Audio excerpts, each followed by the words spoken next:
Bassebo ne bannyabo bantu ba Katonda ab'omuwendo nate njagala okwebaza Katonda tuwadde omukisa okubeera abalamu kutuuka kaakano. Njagala okwebaza Katonda olw'ebingi by'atuyisaamu byatubedde. Twebaza Katonda olw'omukwano mungi gw'alina eri obulamu bwange n'obubwo. Njagala okukuyozaayoza olw'ebyo by'otuuseeko olunaku olwawedde, ate era Katonda okuba ng'akuwadde omukisa n'ekyanya okubeera omulamu okutuuka enkya eno. Erinnya lya Katonda waffe ligulumizibwe liweebwe ekitiibwa. Basaasidde abakoseddwa n'abanyigiriziddwa, abafunye ebitiibwa ebiteetaagibwa naye nga tebyewalika. Gamba okuyita nnamwandu kitiibwa ekiteewalika naye nga tekiwooma. Okubeera ng'oyitibwa mulekwa kitiibwa ekiteetaagibwa era ekitettanirwa naye nga kitutuukako. Lwekyo mbasaasidde abafunye ebitiibwa ebifaanana bwe bityo ebizibu, era tusaba okwagala kwa Katonda kubeere wamu nammwe era kubeere wamu na buli muntu yenna. Tulina bannaffe bannakyankya bangi abafiiriddwako abantu baabwe, bafiiriddwako bakadde baabwe, bafiiriddwako abaana baabwe n'okukosebwa n'okunyigirizibwa okutali kumu. Mukwano gwange yonna gy'oli nsinzidde wano okusaasira, okufiirwako omuzadde, okufiirwako omwana, okufiirwa omuntu yenna. Omukwano gw'omukwano nsaba ekisa kya Katonda kikubeere. Obudde buno obw'enkya njagala okwebaza Katonda ampadde omukisa okusigala nga nnyinza okubaako kye nkola mu kisaawe kino eky'okufumba ekyenkya eky'omwoyo. Peetero Nsereko Male, mutabani wa Male Naddumba, nze ndi emabega w'effumbiro okuseesa era n'okutokosa n'okuteekamu otunnyo osobola okuba ng'oyinza okubaako olya. Mukama nga ye mubeezi wange. Tukkirize tusabe ate tugende mu maaso n'okuyiga okwa leero.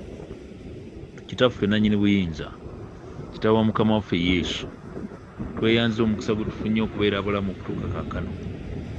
Obudde buno obw'enkya Mukama nsaba Omwoyo Omutukuvu okkirize aganye okuyigiriza obulamu bwaffe era abuluŋŋamye obugulumizibwe bw'ekitiibwa bwa Yesu Kristo Mukama waffe. Amiina. Mukwano gwange agoberera, olwaleero nina ekyawandiikibwa kimpi nnyo naye njagadde tukitwale mu nkolagana z'abantu, era ngenda kusoma si walala mu ssula ya 31 ey'ekitabo kya Lubereberye. Ekyawandiikibwa kitono naye njagala okitwale n'obwegendereza. Twasomye olunaku lw'eggulo nga Yakobo adduse era ng'avuddewo, avudde mu bantu be, abantu bakoddomi be, agenze ne bakazi be oba ateekateeka okugenda. Naye bassebo, wakati mu lugendo waliwo ekintu ekikulu ekyaliwo kye njagadde mukwano gwange weetegereze. Njagadde okitwale mpola mpola. Olunyolo 17 lugamba nti Yakobo n'alyoka agolokoka nga yeebagaza abaana be ne bakazi be ku ŋŋamira. N'atwala naye ebisibo bye byonna n'ebintu bye byonna bye yali akuŋŋaanyizza. Ebisibo bye yali afunye bye yakuŋŋaanya mu Padanalaamu agende eri Isaaka kitaawe mu nsi ya Kanani. Olunnyiriri lwa 19 lugamba nti Labbaani yali agenze okusala ebyoya by'endiga. Laakeeri n'abba batteraafi ba kitaawe. Laakeeri n'abba. Olunnyiriri lwa 19 lwe njagala okuteekako essira enkya ya leero. Laakeeri n'abba batteraafi ba kitaawe. Bassebo ne bannyabo, nsaba okubategeeza nti mu biseera biri ebyasooka Katonda yeeyolesa eri omusajja gwe bayita Ibulayimu. Ibulayimu n'abeera nga mu nsi yonna ye musajja yekka akkiriza mu kye bayita monotheism, Katonda omu. Ibulayimu n'azaala abaana, mu baana n'azaala Isaaka. Isaaka n'atwala ennono ey'okusinza kye bayita Katonda omu, monotheism. Isaaka n'azaala abaana balongo. Mu baana bano abalongo Esawu yagayaalirira ebyobukulu bwe, byamugayaaza. Olw'okuba yabigayaalirira, kitegeeza nti yagayaalirira ekigambo ky'okubeera akongojja eby'omwoyo. Yakobo n'asaba obukulu bwa Esawu, amakulu nti yali asaba okubeera omukongozi w'eby'omwoyo, kwe kugamba okusinza Katonda omu obutafaanagana ng'amawanga malala. Eno omusajja gy'agenza okufuna omukazi wa Labbaani, newankubadde baalina empisa endala nnyingi ennungi, naye kimu ku bintu ebikyamu bye baalina kwe kusinza bakatonda abangi. Baasinzanga abasajja abaasookanga baabeeranga kye bayita home based god, Katonda ow'awaka. Ne babeera kye bayita community god oba family god, ne community god, ne national god, regional gods. Kakati omusajja gwe bayita Labbaani yali omu ku abo abasinza ebifaananyi abaali basinza ebintuntu ebitategeerekeka, ebibajjebajje. Mu ebyo mwe muli bino bye bayita bateraafi. Bateraafi byali byakusinza, byali byawongo, bye bakkiririzangamu, bye yakwatangamu n'alyoka akola emirimu. Yabanga abitwalanga bikulu nnyo. Kakati nno bano batalaafi oba bakatonda abataatonda nsi bye baasinzanga, ono omusajja gwe bayita Labbaani bye yasinzanga. Abaana be yabazaala nga bakola ebyo, basinza ebyo. Bassebo ne bannyabo, emyaka gyonna gye yamala ng'alunda endiga za kojjaawe, Yakobo teyasobola kukyusa bulamu bw'abantu bano okuva mu kusinza ebyo. Baali bangi nga bamukira, n'olwekyo yasinzanga Katonda we, naye nga ye n'omukazi gwe yayagala ennyo mu laavu ey'ekittalo gwe baali bayita Laakeeri, yalina olaavu ey'ekimmemmette, teyasobola mutegeeza Katonda we n'amutegeera.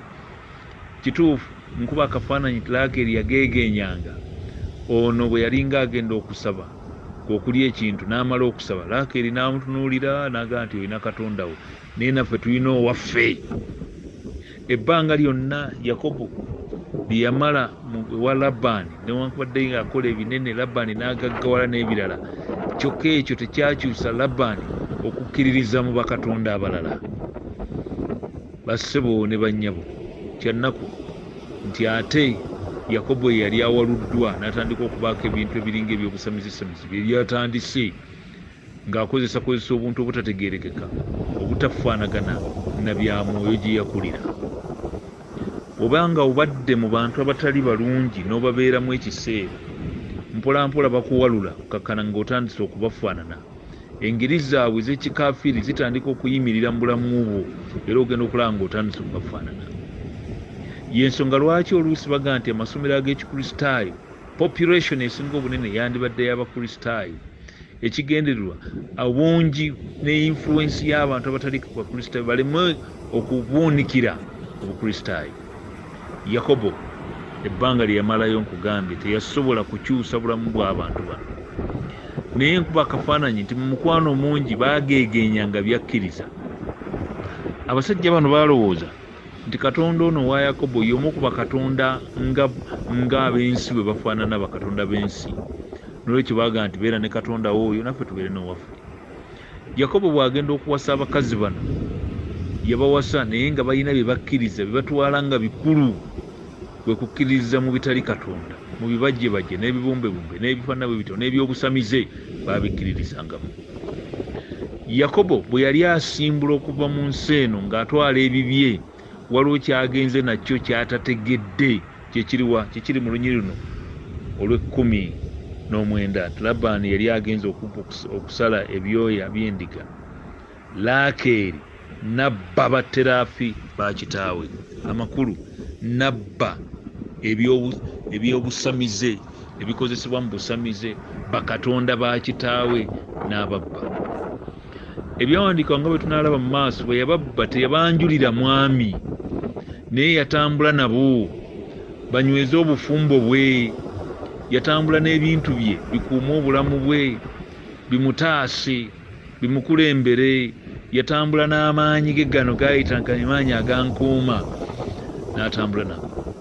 Yabba ga kitaawe mu kava n'agamba nti siyinza kugendera awo obufumbo buno okusajja ono okusobola okumunyweza, ate wuuyo tumuliko na mukulu wange, nteekwa okubaako abankuuma, nteekwa okuba abakuuma abajja okunnyambako asobole okuŋŋondera n'okunjagala n'ebifaana bwe bityo.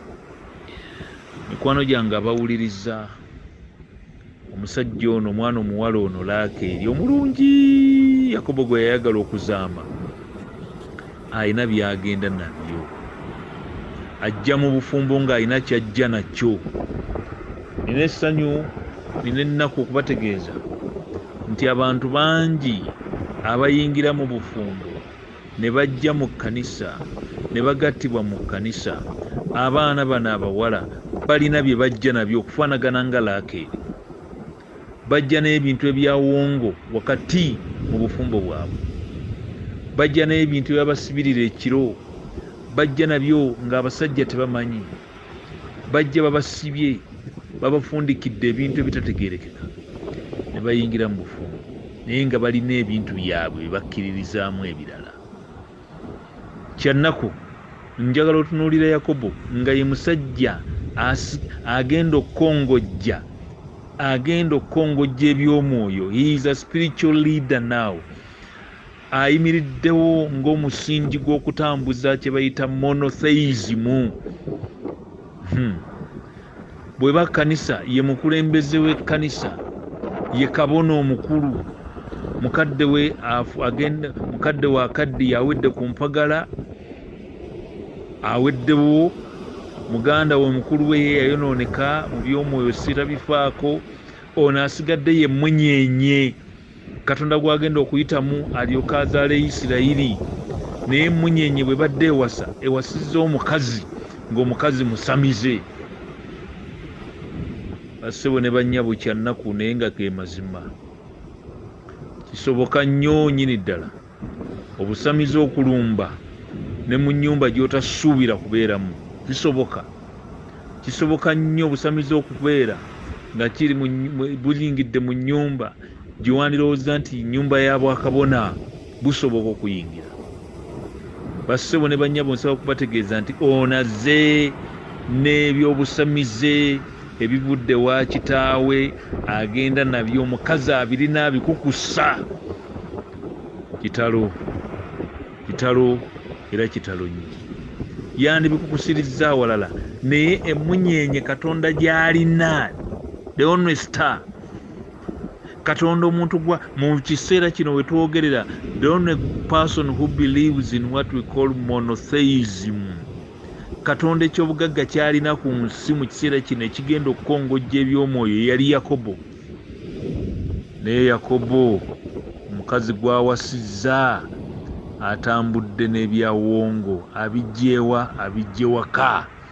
Lwaki? Kubanga abawaka bagamba bakkiriza, era n'omukazi ono yakula akimanyi nti toyinza kumalako okuggyako ng'olina kyogenze nakyo. Mukwano gwange agoberera, embeera yo bwetyo bweri. Omuntu gwagenze naye bwati bwafaanana, gwayagala daalingi we gwasuuta, omukazi gwayagala ali ku mutima gwe gwe yakolerera emyaka gyonna. Nalulungi alina kye yeesiga, nalulungi akkiririza mu busamize, nalulungi alina ebyawongo. Mu kusiba kwasibye ng'ava awaka yeesibiridde n'amaanyi ag'enjawulo agatali ga bulijjo. N'amaanyi gano si maanyi ga kintu kirala, maanyi ga bintu byawongo. Era alina tekinologi ey'okubitereka. Musajja wa Katonda atambula n'omuntu naye gwatambula naye tamumanyi, tamutegeera, naye gwatambula naye atambula n'omusajja n'omukazi omusamize awedde emirimu. Mukwano gwange agoberera, muvubuka omu yali anyumya n'agamba nti yatuukako omukadde w'ekkanisa omu emyaka mingiko nga 15 egiyise, n'abeerako mu maka g'omukadde w'ekkanisa. N'omukadde w'ekkanisa ono omukadde wa bunaanyizibwa, naye yeewuunya bwewuunya okutuuka mu maka we yali abeera ng'alina by'akola. Omukazi w'omu maka ago takkiririza mu kusaba. Bino bwe muyimba nti kye kiseera eky'okusaba ng'akutunuulya aseka na busesi. Omukazi w'omu maka muno, mukazi w'omukadde w'ekkanisa, ng'ekiro afuukafuuka endabika, alunda ebifudufudu, akola ebintu ebitategeerekeka. Ne nzijjukira omukazi gwe bayita Yezebel eyajja mu nnyumba ya Akabu. Kisoboka nnyo nnyini ddala, emu ku nsonga esinga okubeera ey'akabi, kisoboka nnyo okuwasa omuntu, naye ng'omuntu gw'owasa omusajja oba gw'ofumbirwa ng'alina byakkiriza. Ebbanga ddene tubirabye nga mu nnyumba abantu balina bye bateekamu, abantu mu nzija balina bye basimiramu. N'asima mu luggya wakati, n'asima ku mulyango oyingirira, ne basemintinga wakati mu kisenge, ne bateeka emmanju, ne bateeka mu bifo ebitali bimu, nga bataddewo amaanyi bw'agabakuuma. Ono omwana omuwala yazze, njagala okutegeeza nti omukazi yavunaanyizibwa ku nzirukanya y'awaka. Omukazi ye vice president w'awaka, ye minister wa internal affairs awaka, ye minister wa works awaka, ye minister wa health awaka, ye minister wa education awaka. Oluusi ayinza n'okubeera nga ye minister wa finance awaka. Naye ministries zino ennyingi z'akola azikola nga akkiriza mu kye bayita polytheism, akkiriza mu kye bayita mu bakatonda abangi, akkiriza mu busamize. Ayina bakatonda be nga ye mukazi wo, tategeera nga katonda. Ajja ku kkanisa lwa bigendererwa byakwagala kumatiza, naye atuula mabega, tafunanga mukisa gwa kuwulira kigambo nga kimusembera ne kimuyingiramu. Abeera bali ayinza n'okwemalira mu fumbiro eyo ng'alinga afumbana. Kyangu nnyo n'okumulonda okubeera omudinkoni, kubanga munyiikivu mu activities eziri ewala n'ebyomwoyo, naye ng'ayera ebbali eno n'akolakola bw'ati, n'abeera active, n'ayanguya emirimu, naye ng'alina ebyawongo, alina byakola. Bino ebyomwoyo yabisoma bweso wano abiyimba buyimbi, naye ng'alina byakkiriza, alina amaanyi g'akwatamu, alina ebintu bye byakkiririza by'amanyi. Mukwano gwange agoberera, Laakeeri omukazi omulungi, naye alina byadduse nabyo. Njagala weetegereze ng'omusajja tamanyi. Kisoboka nnyo nnyini ddala, kisoboka n'olwaleero wenjogerera ng'omukazi gw'olina abirina, omusajja gw'olina ng'abirina. Kisoboka. Manyi nti obulamu bwonna obutannaba kukyusibwa ddala Katonda nakwesiga Katonda, nga tebwesigamidde ddala Katonda fule, obulamu bw'obulina ebikkirizo ebirala. Nzikiriza njogera bino nga sibuusabuusa nti waliwo balaakeeri bangi, n'abamu ku bo nga muli ku mukutu guno, naye nga mulina ebintu byammwe bye mwatambula nabyo, tebiyinza kukuyamba, tebiyinza kugasa. Tekisoboka, toyinza kusinza Katonda na bintu birala. Ono yali yemanyiira, nga yamanyiira bumanyiizi ddiini ya mwami we. Azze mu ddiini y'omwami we lwakubanga ayagala maka, naye si lwakubanga akkiriza era akyuse, si kubanga ategedde enjiri, si kubanga ategedde okwagala kwa Katonda, nedda. Naye ali just socialized into Adventism, into Christianity. Ayingidde lwakubanga ayagala okufiitinga. Kyangu nnyo okwambala uniform ey'abakyala yonna, abakyala ab'ekkanisa, naye nga uniform eri kungulu. Kyangu nnyo nnyo nnyini ddala, naye ng'oli Laakeeri awedde emirimu, omukazi omulungi amanyi okutegeka ebiwooma, naye nga olina abantu bwe weesiga, olina ebintu bye weesiga. Era tekiri ku mukazi yekka, kiyinza n'okubeera ku musajja. Mukwano gwange agoberera abibbye n'atambula nabyo mukuume. Emu ku nsonga evaako kino bwe butakkiriza nti Katonda ayinza okukuuma, njagala okutegeeza agoberera mukwano gwange n'agoberera ekintu eky'omwoyo nti Katonda amaanyi ge weegali tegayinza geraageranyizibwa n'amaanyi ga bitiititi ebyo ebitatonda nsi. Amaanyi ga Katonda gasobolera ddala otuwanirira. Okwagala kwa Katonda kusobolera ddala otukuuma. Kuno okwagala kwa Katonda okutukuuma weekuli kuliyo kw'amaanyi kututaasa, era kw'amaanyi okusobola otuziyiza eri amaanyi g'omubi gonna. Katonda w'amaanyi, Katonda mwesigwa, Katonda akwagala, Katonda akumanyi. Teweetaaga kwesiga birala byonna. Kyavaga nti tobanga na bakatonda balala bonna bwendi mwana wa Katonda. Leero kankome wano nga nkuyita okuva mu mbeera za laakeeri eza buli ngeri. Mukama abeere naawe. Taata omwagala omwesigwa, linnya lya Mukama waffe Yesu, tweyanze omukisa gwe tufunye okubeera abalamu okutuuka kaakano. Ne twebaza nnyo nnyini ddala okutuwa omukisa okuyiga ebigambo bino. Tusaba Katonda bigasse mu bulamu bwange ne mukwano gwange agoberera. Endowooza za laakeeri zireme okulyawo obulamu bw'abantu. Era obanga waliwo omulala yenna awuliriza ng'alimu engeri za laakeeri, musaba nga neegera omuwa amaanyi okubivaamu. Era Mukama mubeere okwegaanyisa n'okugaana okuwaayo obulamu bwe bwonna eri ggwe, kubanga osobola nnyo. Mubeere okubeera n'embavu, okukuba ku ssimu, twongere okusaba wamu naye.